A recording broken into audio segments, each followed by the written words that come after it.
1월 11일입니다. 해축팬 서영석입니다. 제가 오늘은 수요일, 저희가 수요일 녹음할 때는 저희 뉴스를 하기로 자체적으로 컨텐츠를 정해가지고 오늘은 뉴스를 한번 쭉쭉쭉 주제별로 다뤄보려고 하는데요. 먼저 나와주신 분 소개 부탁드릴게요. 네, 안녕하세요, 한지용입니다. 네, 일단 지용이가 합류한 지 얼마 안 됐는데 그래도 조금 뭐 월드컵 기간에 좀 나가 있긴 네, 했지만 그쵸. 좀 그래도 시간은 지나서 그래도 좀 적응은 된 것 같은데 네, 좀 불편한 점이 혹시 있진 않나? 불편한. 아니면 어색하거나 하지. 사실 아직 많은 분들을 좀 현승이 형이랑 경석이 형이나 동근이 형 이렇게 세 분은 좀 자주 뵌 것 같은데 다른 멤버들이랑은 좀 교류가 많이 없어서 조금은 그분들을 만나 조금 어색할 수도 있을 것 같아요. 아니, 뭐 일단은 네. 희찬이 형 같은 경우는 또 외국에 막 오래 네, 나가 있어가지고 이제 아예 보지 못했고 병기 형은 또 하는 지 본업이 있으니까 네, 본업이 바쁘셔갖고. 바빠서 모르고 예준이는 요즘 아프고 하여튼 뭐 여러 일이 많아가지고 또 네. 시험 기간이고 해가지고 그래가지고 많이 못 봤는데 그다음에 또 새로운 또 친구도 있기 때문에 네, 보셨어요? 그 친구는 나도 한 번도 못 봤기 때문에 일단 그 새로운 또 멤버가 있어요. 저희가 네. 영입을 했는데 그 친구 같은 경우는 또 이름이 또 공교롭게도 또 예준인데 예. 장예준 씨. 예. 한예준이랑 다른 또 장예준인데 어쨌든 그 친구 같은 경우는 또 아직은 저희가 못 봤지만 또 다음 이제 이번 주는 또 코로나 확진됐다고 해서 이번 주는 못 볼 것 같고 아마 다음 주부터 저희가 소개를 드릴 수 있지 않을까 싶어요. 네. 또 굉장히 또 20살 어린 친구라서 굉장히 또 젊은 피가 수혈됐다 이 네. 소식을 또 전해드리고 이제 또 이렇게 자주 못 참여하는 또 형님들은 또 자주 또 우리가 불러서 봐야겠다. 네. 주말이라도 그렇게 생각이 들고요. 그리고 봤을 때 그래도 일단 자주 못 본 형님들 빼고 그리고 다른 멤버들은 좀 첫인상 어땠는지. 첫인상 사실 생각을 별로 안 해봐갖고 다들 근데 뭔가 축구를 솔직히 축구를 하면은 축구를 잘할 것 같진 않다. 실축을 잘할 것 같진 않다. 네. 일단 검증이 사실 우리가 축구를 해본 적은 없기 때문에 그래요? 검증한 적은 없지만 일단은 축구 잘하시는 분이 있나요? 저희 멤버 중에? 글쎄요. 나도 잘하진 막 엄청 잘하는 편은 아니고 네. 일단 동근이는 그렇게 잘은 못하는 걸로 알고 있고 잠깐 잘하진 않는 걸로 알고 있고 현승이는 근데 축구를 많이 나와가지고 아마 그러니까 지금도 자주 차기 때문에 아마 기본 기질은 있지 않을까 최소. 네. 저기 축구도 계속 나가고 하기 때문에 저희끼리 한번 풋살이라도 한번 차면 그러니까. 좋겠다. 또 풋살도 차고 또 그것도 또 브이로그 같이 찍으면 재밌으니까 네, 그런 재밌을 것도 것 해보면 같은데요. 좋을 것 같고 네. 그다음에 개인적으로 궁금한 거는 또 동근이가 굉장히 네. 축구의 학구적인 스타일인데 약간 처음 첫인상에는 그게 느껴지지 않나? 네, 약간 우리 다 약간 그 공감을 했었는데 맞아요. 저 사람은 뭔가 다르다. 네. 벌써 딱 등장하는 모습 그다음에 저는 소트 팬입니다 할 때 뭐라고 소트? 그 팀의 팬이 있었어. 그러니까 이런 소튼 팬은 진짜 처음 봤죠 사실. 한국에서 한국에 진짜 몇 분 없을 것 같은데 또 이야기 해보니까 의외로 좀 몇 분 계시다 하더라고요. 그다음에 또 그 소튼 코리아 또 인스타나 그런 페이지에 가면 또 댓글들 막 달려요. 몇 분 항상 다는 분이 있어. 그래서 그분들이 항상 맨날 팀 같이 욕하면서 그 중에 한 명이 동근이 형인 건가요? 그런 식으로 해가지고 또 동근이가 우리의 또 딥한 또 축구 학구열적인 부분을 또 담당하고 있기 때문에 또 그 친구는 여러 리그 막 2부 리그 이런 것도 이제 굉장히 즐겨보는 친구이기 때문에 사실 그 정도면은 토토를 하는지 의심을 해봐야 되거든요. 토토를 하는 애들이 제가 확인한 바로 토토는 깨끗하다. 그래요? 토토를 하는 애들이 거기까지 챙겨보더라고요 제 주변에는. 그래서 토토는 깨끗하다. 왜냐하면 언더 오버를 모르더라고. 그래요?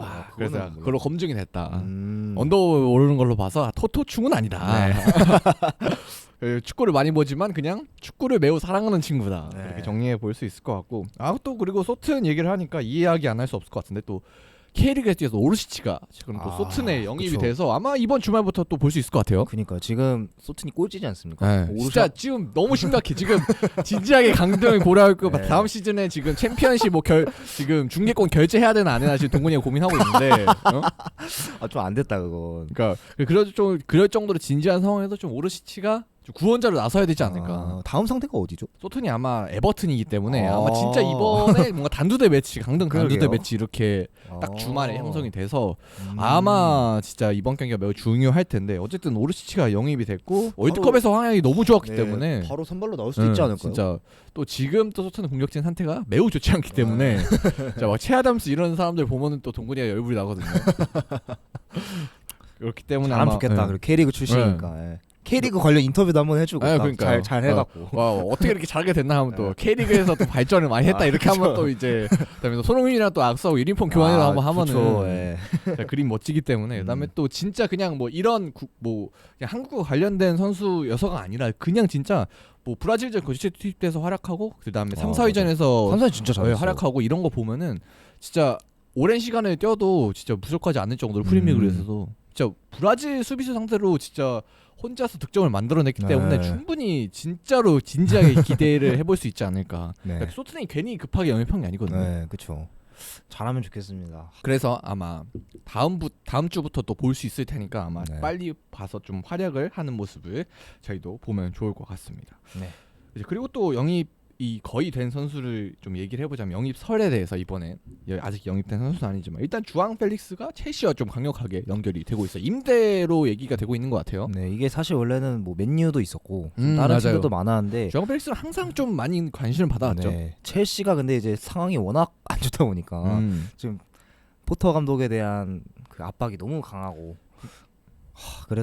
그래서 이제 원래 엔조를 영입하려 했었잖아요, 첼시가. 그렇죠. 근데 여기서 갑자기 이제 주앙 펠릭스로 선회가 된 거는 아무래도 이제 금액적인 부분도 있을 거고 그리고 약간 공격진이 좀 급하기 때문에 영입을 한 게 아닌가 싶고요. 엔조 페르난데스는 공격수가 아니기 때문에 아마 지금 엄청 제일 급한 포지션은 또 아니죠. 네, 제일 급한 포지션은 사실 미드필더가 아니고 공격수. 현승이도 계속 공격수 얘기했었거든요. 그렇죠. 네. 사실 첼시가 원하는 유형인가에 대해서는 잘 모르겠어요. 그냥 정통적인 9번은 아니잖아요. 왜냐하면 제가 맨유 팬이잖아요. 근데 주앙 펠리스의 영입에 대해서 조금 회의적이었던 이유는 맨유가 필요한 거는 지금 영입설이 돌고 있는 베흐로스트 같은 그렇죠. 버텨줄 수 있는 스트라이커지 주앙 펠리스처럼 막 내려와서 뭘 풀고 이런 스타일은 아니거든요. 그래서 주앙 펠리스가 훌륭한 공격수인 건 맞죠. 그렇죠. 원톱으로 그냥 세우기에는 약간 부족한 뭔가 그리즈만 같이 약간 센터 포워드는 아니지만 약간 그냥 포워드 형태의 공격수인데 근데 어쨌든 첼시로 강력하게 연결이 되고 있고 아마도 뭐 이 정도면은 거의 그냥 첼시 선수지 않을까.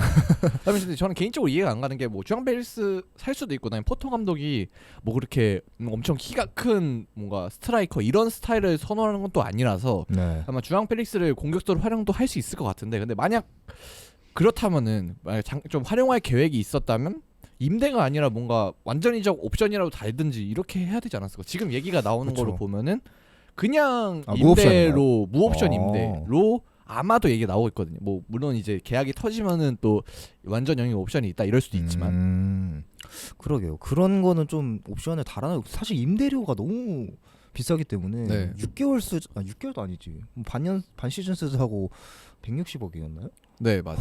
그 정도 되는 걸로 저도 알고 있습니다. 그거는 좀 아니지 않나. 너무 첼시가 뭐 워낙 급하니까 근데 상황이 약간 그런 패닉 딜이 나온 것 같은데 어떻게 될지 또 뚜껑을 열어봐야 아는 거니까. 뭐 일단은 영입이 된다면 아마 또 포터 감독이 이제 오케이를 하고 영입이 될 거라고 지금 예상이 되기 때문에 뭐 포터 감독이 본인이 영입을 했으면 아마 좀 뭔가 책임을 지는 모습을 보여줘야 되지 않을까. 뭐 이런 생각도 드는 것 같습니다. 자, 그러면 본론으로 넘어가서 저희가 준비한 주제들 한번 싹 풀어보도록 하겠습니다.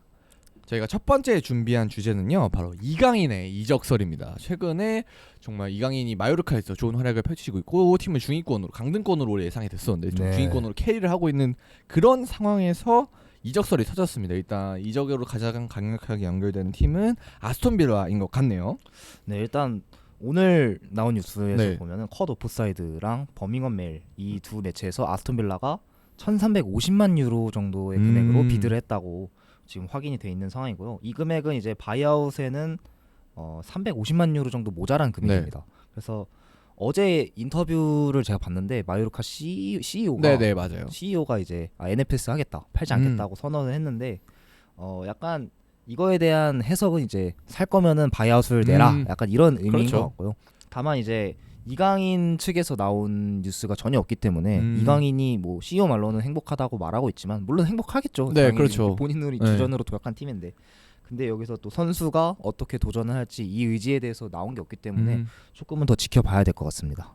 뭐 일단은 마요르카 팀 입장에서는 사실 바이아웃이 사실 이 220억 정도면은 네. 전혀 비싼 금액이 아닙니다.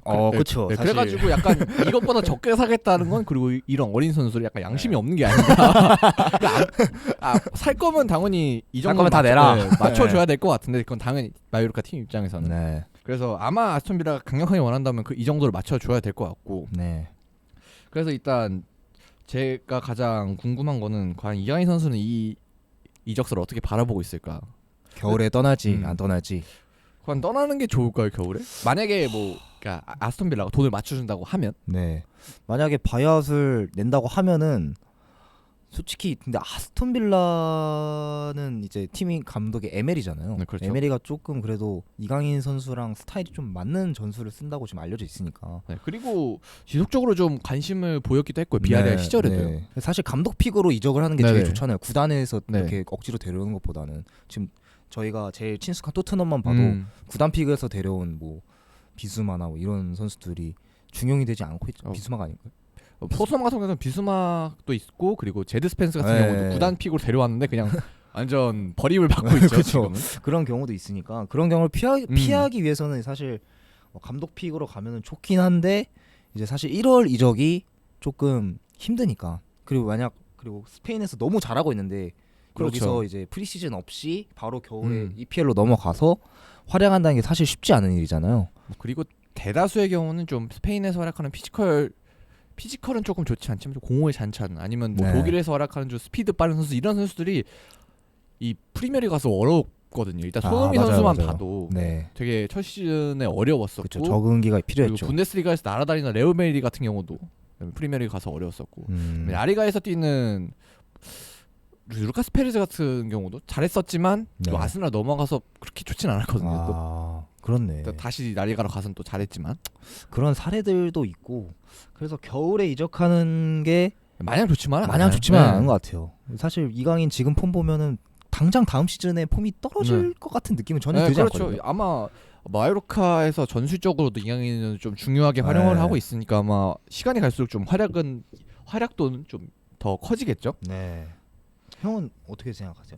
저도 만약에 선택권이 있다면 네. 뭐 당연히 선수한테 선택권이 있으니까 바이오시 들어오면 네. 근데 웬만하면은 안 가는 게 좋지 않나라고 저는 생각이 들었는데 근데 이 점은 있어요. 만약에 이번 겨울에 아스톤빌라가 그렇게 바이오까지 맞춰줄 정도로 많이 적극적이라고 한다면 과연 여름에도 적극적일까? 왜냐하면 아스톤빌라 같은 경우는 물론 뭐 강등을 걱정하거나 이럴 정도는 아니지만 네. 그래도 이 공격형 미드필더 자리가 급하기 때문에 이강인에게 아마 바이아웃을 맞춰준다면 그렇게 원할 거란 말이에요. 근데 그럼 이강인이 노를 하면은 아마 다른 선수를 사겠죠. 그렇게 급하면. 그럼 이제 다음 시즌 아스톤 빌라에는 자리가 없다. 그래서 그래서 이제 좀 본인이 생각하기에 아마 요즘 프리미어리그에서 아스톤 빌라 정도면 좀 팀이 좋고 그다음에 내가 주전을 먹을 만하고 뭐 그렇다면은 뭐 지금 가는 것도 나쁘지 않다. 그러니까 그런 장단이 있겠죠. 근데 저는 그래서 근데 또 그런 장단이 있지만 그래도 솔직히 아스톤 빌라만 프리미어리그 있는 것도 아니기 때문에 그렇죠. 그건 그렇죠. 그다음에 또 지금 더 잘하면은 더 좋은 팀으로 또 갈 수도 있고 네. 뉴캐슬 같은 팀도 막 관심 있다고 하니까 네. 그래서 어쨌든 더 가능성은 열려 있으니까 어린 선수고 그래서 일단은 또 이강인이 풀시즌 주전 뛴 적이 또 없기 때문에 일단은 제 개인적인 생각으로는 웬만하면은 진짜 무조건 너는 주전이야라고 에메리가 전화라도 걸지 않는 이상 마요르카에 일단 전화를 한다고 주전으로 쓰는 건 아니거든요. 그리고 그렇죠. 우리 또 박주영 선수도 전화에 혹했다가 잘못된 사례도 있기 때문에 전화도 안 된다. 아무도 믿지 마. 계약서에 써놔야 돼. 네, 맞아. 보장을. 출전 시간 보자 몇 분 이상 뭐 이렇게 사실 이런 경우는 거의 없지만 어쨌든 그게 아닌 이상 믿기가 힘드니까. 근데 또 아스톤빌라 스쿼드 보면은 여기에다 이강이 들어가면 가슴이 웅장해지긴 하거든요. 그리고 최근에는 또 필리페 쿠티뉴 같은 기존 공격형 미드필더 자원이 좀 활약이 좀 신통치 않기 때문에 쿠티뉴 아니면 제이콥 램지 정도가 경쟁자가 될 텐데 사실 이 정도는 지금 폼이면 뚫을만하다. 이강인이 뚫을만하거든요. 지금 폼이면 물론 쿠티뉴야 클래스가 있는 선수니까 그쵸. 부활하면 어떻게 될지 모르지만 그쵸. 또 램지도 뭐 잠재력이 있고 근데 지금 폼만 놓고 보면은 이강인보다는 떨어져 있는 선수들이기 때문에 약간 가면 잘 되지 않을까라는 행복 회로가 있습니다만 사실 이 축구 선수 입장에서 뭐 명운이 걸린 이적을 우리가 뽕 차자고 하러 갈 수는 없는 거기 때문에 어떤 무엇보다 중요한 건 이제 선수가 유럽에서 뛰는 한국 선수들이 꾸준하게 출전을 할 수 있느냐. 네. 저는 이게 가장 중요하다고 생각하기 때문에 아무쪼록 현명한 선택을 했으면 네. 좋겠습니다. 그래서 이강인 같은 경우는 일단 아스톤 빌라 이외에도 뭐 뉴캐슬, 그다음에 번니, 뭐 페이노르트 이런 팀들도 또 붙어있기 때문에 선택지가 좀 많은 편이에요. 그래서 맞아요. 이강인 선수가 좀 잘 선택을 했으면 좋겠고, 그러면 이강인이 좀 보기에는 어느 정도까지 좀 올라갈 수 있을 것 같아요, 마지막으로? 저는 그냥 한국 축구로 예를 들면은 이제 계보가 있지 않습니까? 네. 차범근, 박지성, 손흥민. 이 범주에 낄 수 있을 것 같아요. 그 다음 그러니까 손흥민 다음 네. 바통을 김민재가 일단 이길 수 먼저 있- 이어받고 그 다음에 이강인이 이렇게 되지 않을까 싶고요. 제 생각엔 그리고 클럽으로 이렇게 좀 치면은 네. 빅6에 입단을 할 수 있지 않을까? 빅6 정도 수준이 되는 팀 아니면 유로파 리그나 챔피언스 리그에 뛰는 팀에 입단은 할 수 있을 것 같아요. 거기서 주전으로 활약하기까지는 함부로 예측을 할 수 네. 없을 것 같고. 근데 일단 입단할 정도의 포텐은 가지고 있다. 그 정도는 있는 것 같아요. 저도 그거 완전 동의하고, 근데 네. 전 또 말씀을 드리고 싶은 게 한국 축구 선수 중에 이렇게 공차는 선수는 지금까지는 못 본 것 같아요. 진짜 네. 테크닉이 한국에서 진짜 듣도 보도 못한 수준의 테크닉을 가진 선수이기 때문에 네. 일단 엄청 한국 축구 입장에서도 특별하고, 그래서 더더욱 이 선수에 대한 평가가 개인적으로 높은데, 근데 또 유럽에는 또 이런 선수가 또 많아서 아마 본인이 발전하기 위해서는 지금 가지고 있는 장점 말고도 또 다른 장점이나 아니면 또 단점을 보완하거나 네, 그렇죠. 이런 부분은 또 충분히 필요할 것 같아요. 또 프리미어리그는 또 몸싸움이 되게 강력하기 때문에 네. 아마 진짜 피지컬적으로도 아마 만약에 프리미어리그 간다면 좀 네. 보완을 한다면은 진짜 완성형 월드 클래스 선수로도 갈 수 있지 않을까. 월드 클래스까지. 그러니까 만약에 그런 점이 다 보완이 되고 음. 지금 가진 장점을 다 포텐을 터트린다면 완전 잘 되는, 진짜 주사위가 6이 계속 떠준다면 진짜 거의 지금의 손흥민 그 정도까지도 갈 수 있는 선수가 포텐은 가지고 있는 선수다. 와, 그 정도면은 네. 진짜 근데 포텐은 가지고 바를 있다. 게 없다. 네. 그 정도까지 손흥민의 가능성은 위치까지 있다. 가면은. 물론 이제 이렇게 된다는 건 아니고 그냥 네네. 가능성이 있다. 가능성이 있다. 어린 포텐, 선수잖아요. 포텐이 있다는 네, 겁니다. 그렇죠. 포텐. 어린 선수니까요. 네. 개인적으로 그 정도가 될 수도 있다라는 좀 후한 평가를 저는 내리고 있습니다. 네. 네, 그럼 다음 주제에 넘어가 보도록 하겠습니다. 다음 소식으로는 챔피언스리그 우승에 아주 큰 기여를 많이 했던 인물이죠. 가레스 베일이 얼마 전에 은퇴를 발표하게 됐습니다. 조금 아쉽습니다, 저는. 이르죠. 사실 네. 베일이 89년생이기 때문에 네. 아직 진짜 몇 살 안 되는데 네. 지금 모드리치, 지금 호날두도 뛰고 있는 마당에 그렇죠. 형님들이 다 활약하고 음. 계신데 이렇게 동생이 먼저 떠난다 하니까 조금 뭔가 아쉽다는 생각이 들긴 듭니다. 그러면은 이제 베일의 마지막 축구 무대는 월드컵이 되게 됐네요. 네, 월드컵 무대를 끝으로 은퇴를 하게 됐으니까 뭐 그것도 근데 나름대로 의미는 있는 것 네. 같습니다. 네, 결국 베일이 이제 레알 마드리드 후반기부터 좀 선수 생활에 대한 의지가 좀 떨어지고 그때 네. 많이 골퍼라고 또 많이 그렇죠. 조롱을 받았고 골프하러 다니고 이러다 네. 보니까 아마 좀 축구 선수 생활에 좀 회의를 느낀 게 아닌가. 부상도 네. 사실 너무 많았고요. 그렇죠. 네. 너무 많이 다쳤어요. 플레이 스타일이 워낙 네. 또 다치기 쉬운 스타일이다 보니까 그것도 불가피하긴 했는데 그걸 감안하더라도 조금 많았던 것 같아요. 어쨌든 뭐 부상이나 아니면 본인의 의지 뭐 이런 것들이 합쳐져서 결국 이제 은퇴를 하게 됐고, 우리 이제 토트넘에서 우리에겐 처음 알려졌고, 그러다가 레알 마드리드 넘어가서 정말 챔피언스리그 3연패에 공을 세우고, 그리고 LA로 넘어가서 마지막 선수 생활을 끝내게 됐는데 LA에서도 또 우승 네. 트로피를 차지했잖아요. 맞아요. 또 그 플레이오프에서도 또 결정적인 또 네. 활약을 했더라고요, 베일이. 골도 넣고. 네. 네. 자, 그래서 이 선수는 진짜 빅게임 헌터다, 네. 진짜. 그런 말을 하더라고요. 우승 DNA, 유관 DNA가 그렇죠. 이 정도면 진짜 사실 미국은 그냥 선수 생활을 정리하러 그냥 월드컵 뛰기 전에 좀 몸 좀 만들어간 느낌은 그런 골프 좀 느낌이었는데. 치면서 네. 거기서까지도 좀 우승을 했다는 게 정말 놀라운 베일의 유관 DNA가 아닐까 싶은데, 먼저 이제 베일이 이제 은퇴를 했으니까 좀 베일에 대한 기억을 좀 되짚어 봐야 될 것 같아요. 네. 그래서 좀 베일이 좀 처음 언제 좀 보게 됐는지 좀 그것부터 얘기하면서 시작할까 합니다. 네. 뭐 근데 이건 다 똑같을 것 같습니다. 솔직히.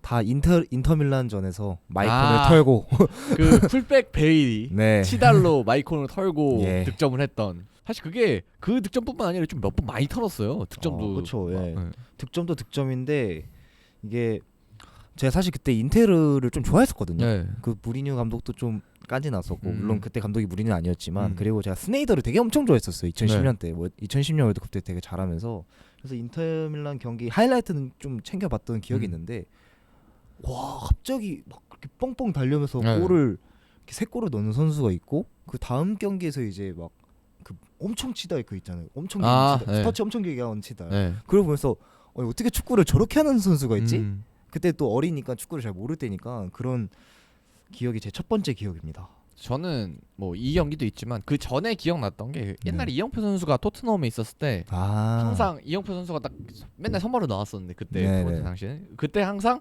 벤치에 이름을 올리고 있는 게 그때부터 또 축구를 보셨구나. 그러니까 그때는 한국 선수들 게임을 몇 게임 봤거든요. 네네. 그냥 어렸을 때 아버지랑 같이. 근데 그때 이제 그냥 이름으로만 그냥 되게 어린 선수가 벤치에 있다 이런 식으로 해설위원이 소개해줘가지고 그냥 그 기억 잠깐 있고 네. 이제 그리고 이제 그 다음이 저도 딱 치달할 딱 그때 아. 기억에 남고 또 그거 이후로 기억에 남는 거는 이제 토트넘에서 그 이후에 공격수로 자리매김하고 네. 그리고 마지막 레알 마드리드 가기 전에 12-13 네, 시즌. 딱 세컨 스트라이커를 뛰면서 정말 축신의 모습을 뽐내던 시절이 있는데 그때 딱 무회전 프리킥 하나 찼던 게 있거든요. 그게 좀 기억이 납니다. 그때 진짜 기가 막혔는데 네. 그 킥이 그게 아직도 생각이 나고 그리고 그 이후에는 그때 레알 마드리드 넘어가서도 이제 치다를 보여준 적이 있었죠. 바르셀로나전에서 그렇죠.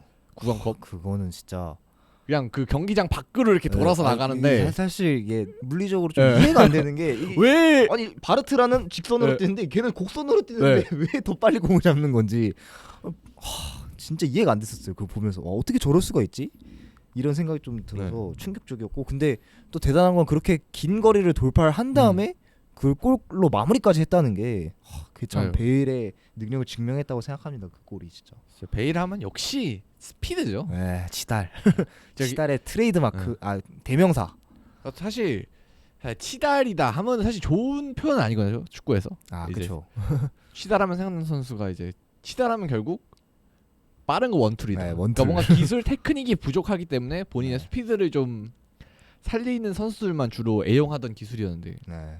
근데 이 베일 같은 경우는 그 치달에서 그냥 달리기만 빠른 게 아니라 테크닉적으로 하나 튀어나오고 그다음에 좀 뛰쳐나가는 타이밍이 워낙 좋았던 것 같아요. 전성기에는. 네, 맞아요. 그리고 뭐 치달뿐만 아니라 뭐 사실 킥력도 되게 좋고 그리고 득점력, 골 결정력도 있는 편이고 그리고 헤더도 의외로 좋아요. 그래서 제가 볼 때는 베일의 트레이드 마크가 치달은 맞지만 이 선수를 평가할 때는 이 치달 원툴 이렇게는 기억할 그렇죠. 사람은 아무도 없을 것 같아요. 그렇죠. 베일 같은 경우는 프리미어리그에서도 프리미어리그에 정복하고 일단 거의 정복하고 라리가로 넘어가서 라리가에서도 진짜 몇 시즌 동안 좋은 활약을 펼쳤고 특히 뭐 챔피언스리그에서 그 엄청난 득점. 특히 부상을 당하고 복귀한 지 얼마 안 된 시점에서 그 시저스 오버헤드킥이었나요? 진짜 그거는 푸스카스를 못 받았잖아요. 그 살라골한테 네. 밀려갖고. 근데 사실 저도 이해가 안 갔어요. 지금까지도 회자되고 있는 논란의 그 푸스카스 그 시즌인데 그 정말 멋있는 골이었죠. 챔스 결승에서 그렇게 결승골을 그렇게 넣는다는 거는 진짜 믿기 힘듭니다. 그 3연패 시절에는 베일이 그때도 이제 부상에 많이 시달렸었는데 근데 딱 결승할 때가 챔피언스리그 위에 올라갈 때쯤 돌아와서 항상 좋은 활약을 펼쳐줬던 그런 기억이 있습니다. 네, 맞아요. 그래서 호날두 딱 이후에 레알 마드리드를 이끌어갈 선수로 좀 베일이 기대를 받았는데 근데 이런 좀 큰 경기의 활약과는 좀 별개로 부상도 너무 많고 그다음에 약판 가면 이제 애티튜드 문제도 나오고 하면서 좀 명과함이 뚜렷한 선수라고 할 수 있을 것 같아요. 네. 좀 아쉽죠. 그렇게 생각하면 또 원래 이제 사실 베일이 토트넘에서 레알로 넘어올 때 네이마르랑 조금 비교가 되는 선수였어요. 네, BBC랑 MSN이라는 그런 언론사가 만들어낸 그런 것도 있었고 그 라이벌 구도가 좀 있었는데 그에 비해 이제 베일은 부상 악령 시달리면서 네이마르와는 사실 이제 수준 차이가 저는 솔직히 이만큼 그렇죠. 지금은 그렇죠. 근데 사실 첫 시즌까지만 하더라도 베일이 사실 조금 우위에 있지 않나 이런 평가도 좀 있었거든요. 네, 또 네이마르 같은 경우는 시즌 초반에 조금 어려웠다는 시기가 있었거든요. 바르셀로나 와서. 맞아요. 13, 14 시즌에는 조금 그러니까 월드컵 기점으로 조금 더 성장한 케이스라고 봐야 되고 그 전에는 좀 진짜 막 라커룸에서 울고 메시 앞에서 그러기도 했던 네이마르였는데 그래서 이제 메시, 호날두 이후에 이제 네이마르, 베일이다 했었는데 이제 결국 한 선수는 부상에 신음하고 한 선수는 딴 데로 가버렸네요. 뭐 네이마르도 사실 부상 많이 당하긴 했죠. 근데 뭐 베일만큼 많이 당하지는 않았던 것 같아요. 사실 베일은 진짜 부상 그 뉴스 기사에서 그래픽으로 베일의 부상 뭐 포인트 이렇게 짚어준 적이 있는데 네. 아 다리가 빨갛더라고요. 아주 그냥 아 진짜. 왼발 오른발 성한 곳이 없어요. 네. 베일은. 약간 그리고 네이마르는 좀 상대 타격에 의해서 네. 조금 부상당하는 느낌이라면 베일은 약간 본인의 내구성의 문제가 조금 있는. 그냥 혼자 다치는 경우도 네, 많고 혼자 그다음에 다치고. 뭐 이번 경기 잘 뛰고 갑자기 다음 경기 뛰전에 베일이 부상을 당했다. 네. 장기 결장 이렇게 갑자기 나오고 난 보지를 못하는데 베일 어떻게 된 거지? 그냥 뉴스 진짜 한 줄로만 베일의 부상이 많이 보도됐던 걸 기억하는데 네. 그래서 진짜 잘할 때는 잘하는 선수였지만 진짜 못할 때는 진짜 레알 팬들 입장에서 와 저런 주 벌레가 어딨냐. 그리고 이제 레알 팬들이 항상 화낼 때마다 이제 타팀 팬들이 가서 야 그래도 베일이 해준 게 얼마인데 그러냐. 맨날 그 킹중계 간만데 그렇죠. 해준 게 얼마인데. 그 소리를 제일 많이 들었던 선수가 베일이 아닐까. 네. 사실 뭐 먹튀 논란이 먹튀라고- 있었죠. 네, 논란이 있었는데 진짜 제 생각에는 이정료로 먹튀를 할 수는 없을 것 같고. 아 그렇죠. 일단 이정료는 네. 챔스 우승으로 일단 다 했다. 네, 챔스 우승에 4번 했고 네. 그리고 한 경기 출전을 못했지만 네. 5번을 했잖아요. 어쨌든 근데 그걸로는 이제 이정료 값은 다 했지만 재계약 직후 좀 주급이 얼마 9억? 네, 엄청 많았던. 엄청 많았던 네. 금액을 기억을 하는데 그때 이후로 자주 들어놓고 그렇죠. 이제 골프를 치러 다니고. 하고 이제 기가 막히게 좀 들어놓더라고요. 네. 아, 그 돈을 이렇게 버는 법을 아는 건지. 그래서 챔피언스리그에서 좋은 활약을 했지만 좀 나중에 가면서 좀 커리어가 떨어진 베일인데 좀 네. 종합적으로 보자면 어떻게 평가를 해야 될까요, 베일을? 좀 어려운 선수인 것 같아요, 진짜 평가하기가. 평가하기가 사실 그러니까 명확한 라이벌도 없고. 그다음에 이런 선수가 별로 없어요. 뭐 네. 사실 이제 잘 나가다가 좀 고꾸라진 선수 하면 뭐 이제 패트릭 클러이베르트 좀 잘 나가다가 좀 부상은 아니면은 좀 발롱도르까지 받았지만 좀 부상 때문에 일찍 은퇴한 반바스텐 뭐 이 정도 진짜 옛날로 가면 그 정도. 그다음에 아니면은 좀 원히트 원더 진짜 몸 관리 못해서 망한 아드리아누 뭐 이렇게 생각하는 사실인데 사실 아드리아누는 베일이랑 비교할 바는 못하고 커리어가 너무 떨어지죠 사실. 그래도 반바스텐 말씀하셨던 네. 선수들 중에서는 반바스텐한테는 안 될 것 같고 네. 제 개인적으로 발롱도르까지 받았으니까 3번을 받았어요 반바스텐. 맞아요. 그리고 클루이베르트보단 좀 근데 클루이베르트보단 또 높지 않을까요? 팀 커리어가 훨씬 좋긴 네. 하죠 베일이. 커리어에 싼 데 있어서 네. 그리고 버스 탄 게 아니라 결정적인 역할을 좀 많이 본인이 했기 때문에 캐리를 했기 때문에 베일이 참 어려운 선수인 게 또 이렇게 사실 부상으로 은퇴한 선수들은 뭔가 안타깝다 이런 느낌이 들기 마련이거든요. 근데 네. 사실 베일한테 안타까운 느낌이 들진 않아요 별로. 네, 뭐 사실 베일의 국적이 웨일즈지 않습니까? 네. 사실 웨일즈에서 본인이 할 수 있는 모든 걸 다 쏟았기 때문에 아 그렇죠. 좀 이제 클럽팀 기록뿐만 아니라 국가대표에서도 좀 평가를 해줘야 되죠. 네. 일단 웨일즈라는 나라가 제가 칼럼 쓰면서 웨일즈에 대한 글을 쓴 적이 한 번도 없거든요. 그만큼 이제 웨일즈는 월드컵 참가조차 좀 어려웠던 그렇죠. 웨일즈 나라였고 사실, 58년 네. 이후로 한 번도 진출을 못했을 그러니까 겁니다. 웨일즈 하면 그냥 라이언 긱스의 나라 네. 끝이었거든요. 그냥. 네. 근데 그 긱스마저도 국대에서는 별다른 족적을 남기지 네. 못했었거든요. 그렇죠. 근데 유로도 한 번도 못 나갔고 네. 월드컵도 한 번도 나가지 못했습니다. 네. 근데 긱스조차도. 근데 베일이 중심일 때는 물론 이제 긱스 시대 때보다 받쳐주는 선수가 네. 많았던 건 맞습니다. 베일이. 하지만 어쨌든 베일이 2016년에 유로 4강을 이끄는 주역이지 않습니까? 이거에 대해서는 정말 공을 인정을 해줘야 되고 그리고 월드컵 진출하는데 뭐 베일이 캐리를 했다고 말하긴 솔직히 어렵죠. 하지만 어쨌든 팀의 주장으로서 팀을 좀 주축이었으니까요. 네. 그리고 그때는- 사실 유로 8강 갔을 때 그때 같은 경우는 진짜 베일이 좀 캐리했잖아요. 네, 캐리했죠. 네. 그때 전성기였으니까. 네, 전성기였고 딱 15, 16 시즌 끝나고 직후였으니까 그땐 캐리를 했고 뭐 웨일즈 역대 최고의 선수만 뽑으면은 베일 무조건 될 것 같고 솔직히 긱스가 이번에 감독직에서 잘리지 않았더라면 조금 그림이 좀 아름답잖아요. 긱스가 감독을 하고 베일이 주장을 해서 월드컵에 가는 그 그림이 좀 예쁜데 좀 긱스 사생활 이슈가 있어지면서 좀 아쉽게 무산이 돼서 그렇죠. 그런 평가에 대해서 이제 웨일즈 역대 최고의 선수를 넘어서 축구인은 베일로 기억이 되지 않을까 싶습니다. 그렇죠. 베일을 얘기할 때 사실 웨일즈 대표팀을 빼고 얘기할 수가 없기 네. 때문에 그러니까 챔피언스리그에서 그런 결정적인 활약을 한 거뿐만 아니라 좀 대표팀 커리어도 인정해줘야 된다. 웨일즈란 나라 특성을 좀 고려하지 않을 수가 없기 음. 때문에 이 정도 업적 세운 게 진짜 대단한 거라고 모두가 인정할 것 같습니다. 그리고 전 베일에 대해서 좀 다시 봤던 게 네. 그러니까 베일이 한창 막판에 나를 좋지 못하고 그래서 베일 그냥 끝났구나. 그냥 그다음에 쟤는 축구할 생각이 없나 보다라는 생각을 했거든요. 근데 막판에 토트넘으로 돌아와서 잠깐 네, 뭐 그때도 물론 부상이 있어서 좀 그쵸. 못 뛰는 기간도 있긴 많이 했습니다만 못 뛰었죠. 진짜 풀피스로 뛰었을 때는 정말 그러니까 속도는 그렇게 빠르지 않았어요. 근데도 테크닉만으로도 엄청난 활약을 하는 걸 보면서 네. 이 선수가 진짜 약간 몸으로 축구하던 선수가 아니구나. 네. 진짜 이 선수가 부상이 없다면 못했을까라는 생각을 다시 한번 한 것 같아요. 그리고 마음을 먹으면 아직도 잘할 수 있는 선수구나 하고 그때 좀 베일을 다시 보게 된 계기였는데 물론 이제 바로 레알로 돌아가서는 또 들어눕고 나 축구 안 해요 하고 벤치에서 놀고 있고 하긴 했습니다만 하면 할 수 있다는 걸 그때 보여줘서 한 번 더 놀란 것 같아요. 토트넘 맞아요. 이기 때. 그 저도 요즘 그 유튜브 쇼츠에 그 손흥민 굉장하다 그 채널 아시죠? 거기서 이제 베일 영상이 가끔씩 네. 올라와요. 그 보면은 토트넘 그러니까 손흥민이랑 같이 연계 음. 플레이하는 게 나오는데 그때도 곧잘 하더라고요. 맞아요. 진짜 그때 무리뉴 감독이 물론 베일을 이렇게 중용하진 않았지만 조금 그 나이에 그렇게 커리어가 꺾였는데도 그 정도 할 수 있다는 게 참 대단한 것 같습니다. 네. 그래서 진짜 이 선수가 부상이 없다면 어땠을까라는 생각이 계속 하게 되는 것 같아요. 지금 그냥 그냥 중요할 때 옛날에 전성기 때 대단했고 좀 중요할 때 잘했던 선수 이렇게 기억되지만 진짜 이 선수가 만약에 몸이 멀쩡했더라면 그다음에 애티튜드 정말 축구에만 열심히 한 선수였다면 네. 정말 얼마나 잘했을까요? 진짜 네이마르와 양대 산맥을 진짜 이루고 있지 않을까? 그 다음 세대 호날두 메시 이후에 그럴 수도 있을 것 같은데. 진짜 그 정도 재능은 갖고 있었다고 생각해요. 네, 맞아요. 재능은 진짜 사실 의심할 여지가 없고 다만 뭐 근데 축구에 또 만약이란 게 없기 때문에 그렇죠. 지금은 또 축구 사적으로 보자면 또 은바페와 홀란드가 있기 때문에 네. 뭐 아쉽죠. 좀 저는 개인적으로 좀 비슷한 선수가 아자르?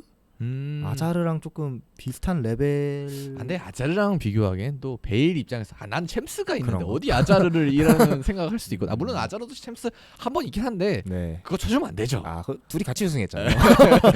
사실 그 마지막은 둘 다 쳐주면 안 됩니다. 그건 베일도 그렇고 아자르도 그렇고 그냥 하나씩 빼야 됩니다. 하나씩 빼야 된다. 네. 근데 아자르도 뭐 비슷하긴 한데 또 아자르는 유리몸이 되긴 했지만 지금은 유리몸이 되긴 했지만 옛날에는 진짜 건강했는데. 네. 참 레알 오면서 갑자기 이제 그렇죠.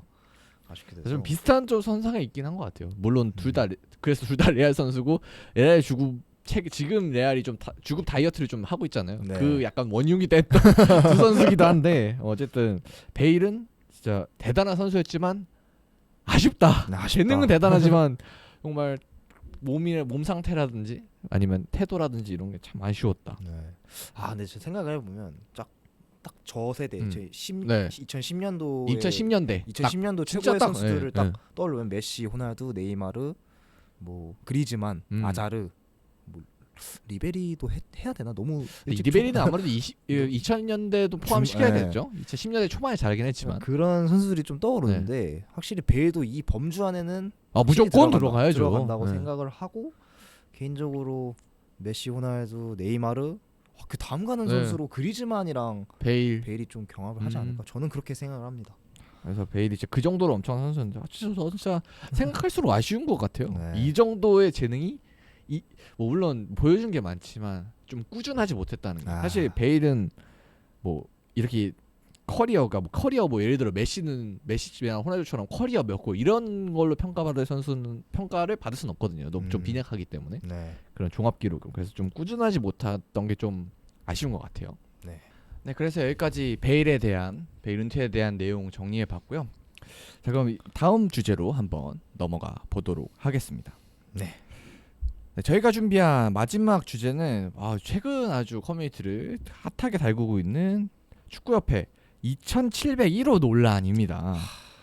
이게 진짜 아직도 사실 얘기가 계속 나오고 있는 상황이라 뭐 이게 저희가 말씀드리는 게 적절한지는 모르겠는데 그래도 좀 핫한 이슈니까 한번 저희가 뭐 평가를 하기보다는 그냥 이런 일이 있다 하고 좀 다루면 좋을 것 같아서 한번 가져와 봤습니다.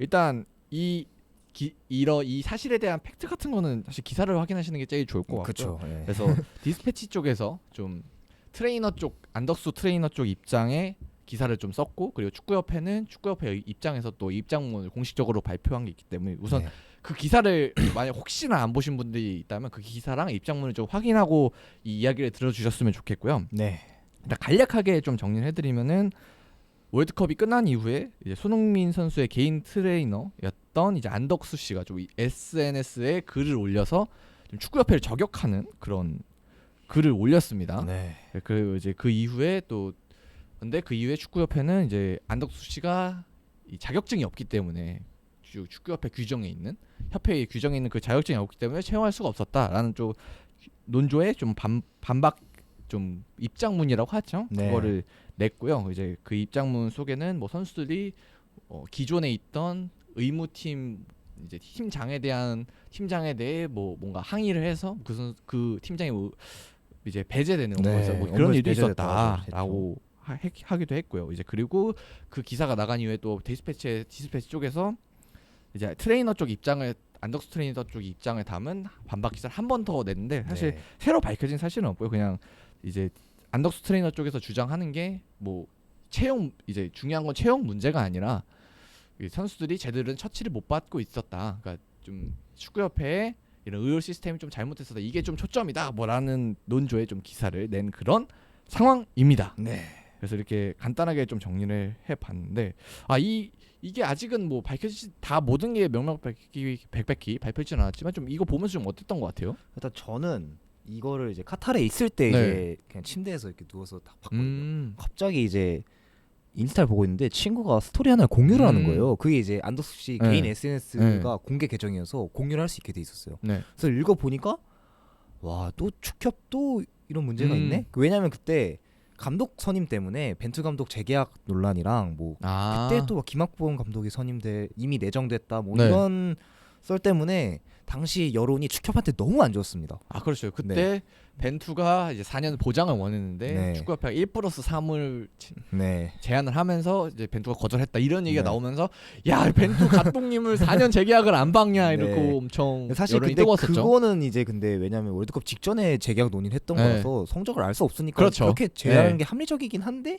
문제는 이제 김학범을 국내 감독을 내정했다는 소스가 계속 나오면서 되게 축협에 대한 여론이 안 좋았다가 이것까지 보니까 저도 이제 약간 좀 감정적으로 그러면 안 되는데 좀 올라왔다. 네.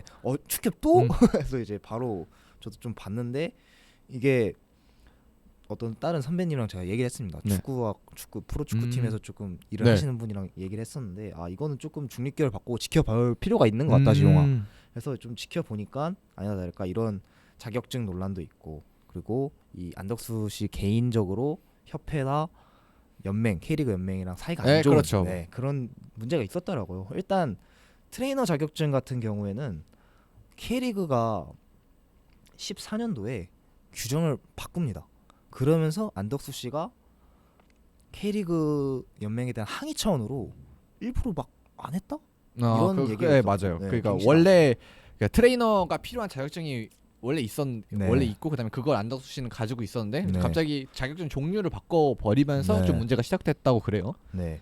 그렇게 해서 이제 사실 연맹이나 협회 측에서는 일을 안 하시다가 이제 손흥민 개인 트레이너로 일을 하셨던 건데 그리고 뭐 사실 협회 측 이야기를 들어보면 계속 제안을 했다고 하는데 그분이 이제 고사도 했다고 고사도 하고 했고. 그리고 디스패치 쪽 기사를 보면 좀 고사를 하는 듯한 뉘앙스의 문자 메시지가 공개되기도 했어요. 네. 그리고 중요한 건 이제 21년에 최숙현 선수 사건이 또 네. 터지면서 규정이 완전 바뀌게 됩니다. 왜냐하면 최숙현 선수가 뭐 여러분 분 아실지 모르겠지만 그 폭행했던 코치분들 중에 한 명이 무자격 트레이너였다. 네.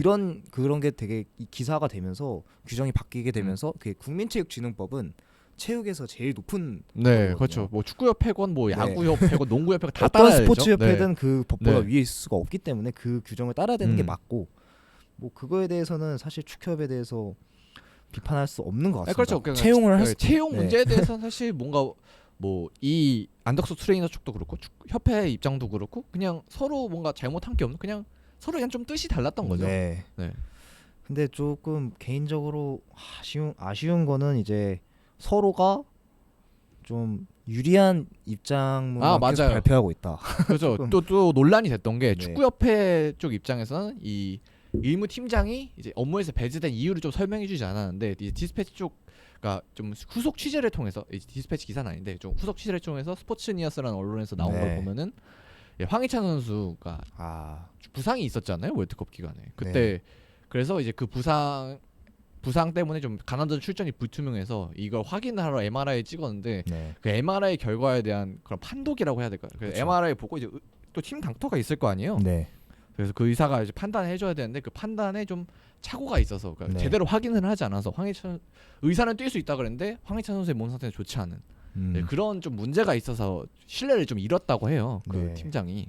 이게 이제 보면은 이제 네, 그건 또 축구협회 성명에서 네. 또 빠졌거든요. 네. 일단 그 말씀해주신 사건을 조금 부연 설명하자면 MRI 그 소견서를 네.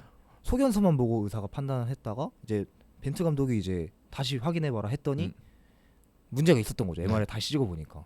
그래서 벤투 감독이 그때 극대노를 하셨다고 전해졌고요.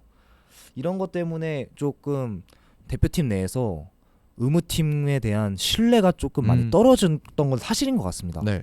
왜냐하면 또 안덕수 씨 실력은 사실 뭐 제가 알아본 바에 따르면 뭐 진짜 국내 최고 수준인 것 같고. 맞아요. 그리고 또 제일 유명한 게 손흥민 선수가 햄스트링 부상을 당했다가 원래 한 4주 걸린다고 예상했었는데 갑자기 2주 만에 돌아왔던 적이 있었거든요. 트릭의 피해자입니다. 제가 네. 몇 년 전이었거든요. 이때 이루어졌 6대인가? 엄청 처참하게 졌는데 네. 그러니까 그때 손흥민이 저는 안 나오는 줄 알고 이제 좀 편안하게 봐야겠다. 근데 손흥민이 선발 라인업에 있고 그런 기억이 있는데 그 정도로 실력은 출중하신 분인 건 맞고 네. 그래서 선수들이 따르는 것 같은데 이런 거에 대해서 교통 정리가 확실히 돼야 되는데 안 되고 있는 거에 대해서는 축협의 행정력이나 이런 거를 조금 비판하지 않을 수는 없다. 저는 그렇게 생각을 합니다. 좀 교통 정리를 명확하게 해줬어야 됐는데 좀 아쉽죠. 이런 사건이 터진다는 게. 그래서 일단 저는 개인적으로 이 사건을 보면서 일단은 확실한 건 이 대표팀의 의무 능력, 그러니까 대표팀 의무팀의 능력이 네. 우리 국가대표팀 선수들의 눈높이에 맞지 않다. 아, 부족하다라는 거죠. 일단 확인된 사실은. 네. MRI 문제가 대표적으로 나왔었고요. 그래서 일단은 이 의무팀에 문제가 있는 거 확실하니까 이걸 좀 해결을 해야 될 텐데 근데 이걸 그래서 이제 선수들은 좀 눈높이에 차지 않으니까 안덕수 씨를 이제 사비로라도 이렇게 불러드리려고 한 거 아니겠어요? 네. 이제 그렇기 때문에 일단 의무팀의 능력을 일단 향상시켜야 되는 건 확실한 거고 이거 좀 시급한 문제로 결국 네. 의무팀의 수준을 높이려면 돈을 좀 많이 투자해야 되는데 축협이 계속 돈 문제가 계속 걸리지 않습니까? 지금 그렇죠. 파주에서 천안으로 이전하는 그 이슈 때문에 돈이 계속 나오는 건데 될 수 있을지 모르겠습니다. 그래서 일단 이 문제 해결이 시급한 거고 또 근데 또 그렇다고 이 문제를 해결해야 된다고 또 이제 이런 약간 뭐라 그래야 되냐 비선 트레이너라고 할까요? 그러니까 뭐 비공식 트레이너라고 해야죠. 이제 그 비공식 트레이너를 계속 불러들이는 것도 맞느냐 하면은 사실 그건 또 아닌 것 같거든요. 그러니까 뭐 축협 입장에서는 이번에 선수들이 너무 원하니까 안덕수 씨의 그 호텔 투숙을 허용을 했던 건 해준 거는 뭐 사실 고마운 일이라고 볼 수 있는데 이런 현상이 계속 지속되는 거는 바람직한 건 아니죠, 확실히. 사실 그 안덕수 트레이너 개인에게도 사실 못할 짓이고. 왜냐면 그냥 무급 봉사하는 것도 아니잖아요. 선수들이 그 돈을 계속 줄 수도 없는 거고. 협회는 또 고용되지 않은 사람한테 돈을 줄 수도 없는 거고. 그렇죠. 그러니까 이게 계속 이 상황이 지속되기도 어려운 상황이에요. 근데 또 사실 지금 상태를 방치할 수도 없어요. 그러니까 의무 능력이 부족한 상태를 방치할 수는 없잖아요. 선수들 몸값이 얼마인데. 그렇죠. 손흥민 선수만 지금 1,000억이 넘습니다. 김민재도 이제 1,000억 상회하게 될 것 같고.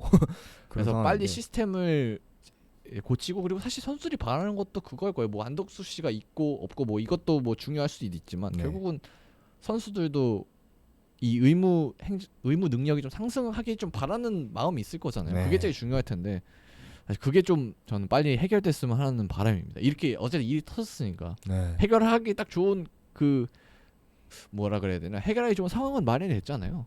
어쨌든 기사가 됐고 이슈가 됐으니까 뭐 어떤 조치가 분명 들어갈 거라 생각이 듭니다. 다만 이제 선수들이 조금 반성해야 되는 부분은 이제 조금 월권이라고 해야 될까요? 조금 이 사람을 빼달라. 사실 선수가 말할 수 있는 그렇죠. 범위의 얘기는 아니죠. 물론 이제 그 뭐 발언 선수들이 빼달라고 했냐 이런 뭐 발언의 진위 여부에 대해서 또 확인을 해봐야 됐습니다만 만약에 그것이 사실이라면 조금은 문제가 될 만한 발언인 것 같고 그리고 지금 그 댓글 같은 걸 보면은 손흥민 선수에 대한 조금 비판이 조금 있습니다. 그렇죠. 안덕수 씨가 손흥민 선수의 트레이너였기 때문에 그런 것 같은데 사실 저는 그건 좀 약간 너무 과한 그런 비난이긴 한데 한층 더 간 것 같고 사실 손흥민 선수의 개인 트레이너지만 어쨌든 안덕수 씨가 그걸 올렸을 때 손흥민 선수 되게 입장이 곤란했을 것 같아요. 네, 제 그렇죠. 생각엔. 근데 그거에 대해서 너무 손흥민이 왜 손흥민한테 입장 안 내? 이렇게까지 갈 이런 문제인가? 네. 저는 잘 모르겠습니다. 뭐 저는 뭐 손흥민 선수의 트레이너라고 해서 손흥민 선수한테 어그로가 끌리는 건 저는 뭐 어쩔 수 없다고 봐요. 그건 어쩔 수 네. 없죠. 그래서 아마 손흥민 선수도 이에 대해서 제 개인적인 생각으로는 별 입장을 안 낼 것 같은데 끝까지 네. 아마 완독수 씨가 뭐 이렇게 입장을 내든 아니면 뭐 근데 안덕수 씨는 솔직히 저는 입장을 내야 된다 생각합니다. 지금 본인이 그렇게 이런 큰 파장을 본인이 만든 거잖아요. 근데 그거에 대해서 지금 입장을 명확하게 밝히고 있다고 보기는 어렵거든요. 디스패치에 대한 뭐 그 디스패치 내용도 보면은 안덕수 씨 본인 내용도 있긴 하지만 다른 선수들 내용도 있고, 그리고 이제 본인이 뭐 직접 인터뷰를 하거나 이런 네. 내용이 아니라 좀 알고 있는 측근의 얘기를 인용한 보도라고 볼 수 있죠. 네, 그러니까 그렇게 하면은 사실 너무 좀 피하는 듯한 그런. 저는 동의합니다. 네, 그런 느낌이 들어서 안덕수 씨가 본인의 입장을 명확하게 조금 밝혀줬으면 사실 그런 생각도 들었어요. 이분은 뭘 노리고 이런 말씀하신 거지? 왜냐면 어쨌든 계속 고사를 했잖아요. 네. 본인이 뭐 자리도 고사하고 지원도 고사하고 협회 측의 모든 제안을 거절한 네, 그렇죠. 분이잖아요. 그럼 대체 이분이 얻고자 하는 게 과연 뭘까? 이런 말을 하면서 얻고자 하는 게 뭔지 생각을 해봤을 때 자존심? 싸움? 뭐 그런 걸 이기고 싶었던 걸까? 그거 잘 모르겠어서 그런 거에 대해서 조금 시원하게 밝혀주셨으면 좋겠습니다. 그러니까 직접 본인의 입으로 좀 말을 해야 될 상황이 온 것 같아요. 사실 본인 입장에서 좀 당황스럽기도 하고 그럴 거지만 그래도 이렇게 됐으니 어쩌겠습니까? 책임을 져야죠. 말을 먼저 신호탄을 쏘아 올린 게 본인이니까요. 근데 뭐 디스패치 기사에 따르면은 뭐 채용을 원하는 건 아니고 채용 문제를 이제 딴지 걸려는 건 아니고 이제 선수들이 받는 이제 의무적인 이제 처우나 이런 것 이제 이런 것들 때문에 뭐 이렇게 뭐 이제 좀 뭔가 총대를 메고 문제점을 지적하게 됐다라는 뉘앙스인 것 같은데 결국 뭘 본인이 원하는지 그다음에 본인이 지적하고 싶은 게 뭔지는 또 본인의 입으로 이렇게 상황이 된 이상 좀 명확하게 좀 밝혀야 되지 않나. 네, 그리고 그분의 SNS 혹시 보셨나요? SNS 저 직접 보진 않았습니다. 제가 SNS 스토리 인용문만 봤습니다. 그런 거 좀 봤는데 직접 봤거든요. 말투나 이런 게 굉장히 뭐라 해야 될까요? 본인에 대한 프라이드가 일단 굉장히 높아서 말투 되게 공격적이고 조금 이분이 나의 이런 말을 하면 될지 모르겠는데 이분이 만약 나의 친구였다면 이런 말투를 하는 사람과 내가 친구를 할 수 있을까 싶을 정도로 조금 과하게 말투를 쓰시더라고요. 그래서 막 너네가 그러니까 삼류인 것 뭐 약간 이런 류의 말씀도 하시고 그래갖고 그러니까 그 처음 이제 신호탄을 쏘아 올린 그 소셜 미디어 발언도 약간 그런 성향의 연장선일 수 있겠네요. 뭐 본인의 스토리에 그 손이 부러터진 그거 너무 노력하시고 고생하신 건 충분히 알겠습니다만 그렇게까지 하실 필요가 있었나 이런 생각은 듭니다. 그래서 저희는 축구 팬이니까 국가대표팀이 잘 돼야 될 거 아니에요. 잘 돼야죠. 그래서 국가대표팀이 잘 되려면 어쨌든 이 의무 능력도 선수들이 치료하는 능력도 좀 상승해야 되기 때문에 일단 이 문제도 좀 잘 해결됐으면 좋겠고 사실 지금은 너무 열연전인 느낌이라 뭐가 진실인지 밖에서는 알 수가 없어요. 그래서 우리는 기다리는 수밖에 없어서 좀 답답한 입장입니다. 그래서 좀 어쨌든 그냥 선수들이 치료를 국가대표 와서도 좀 시스템이 개선돼서 잘 받았으면 좋겠고 선수들이 의무팀을 신뢰할 수 있는 그런 환경이 조성되면 좋겠어요. 그래서 어쨌든 이거는 협회가 해야 될 일이니까요. 또 의무 환경 개선이 일단 빠르게 좀 됐으면 하는 바람이 있습니다. 그리고 지금 이거 가지고 씨름할 때가 아닙니다, 사실. 그렇죠. 감독이 제일 중요하죠. 지금 감독 선임을 빨리 해야 되는데 자꾸 여기에 에너지를 뺏기고 동력을 뺏겨서는 안 돼요. 이렇게 빨리 조속히 마무리가 돼야 다음 단계, 월드컵, 아시안컵도 있잖아요. 아시안컵이랑 다음 월드컵을 또 준비해야 되기 때문에 빨리 이 사건이 해결되기를 좀 바랍니다. 이 사건에 대해서 뭔가 더 나올 거예요. 그래서 나오겠죠. 무엇인가 더 나오면 저희가 한 번 더 정리해서 한번 소식을 전달을 해드리도록 하겠습니다. 그럼 저희는 여기서 이만 물러가고 다음에 더 좋은 주제, 재밌는 주제로 돌아오겠습니다. 감사합니다. 감사합니다. 안녕.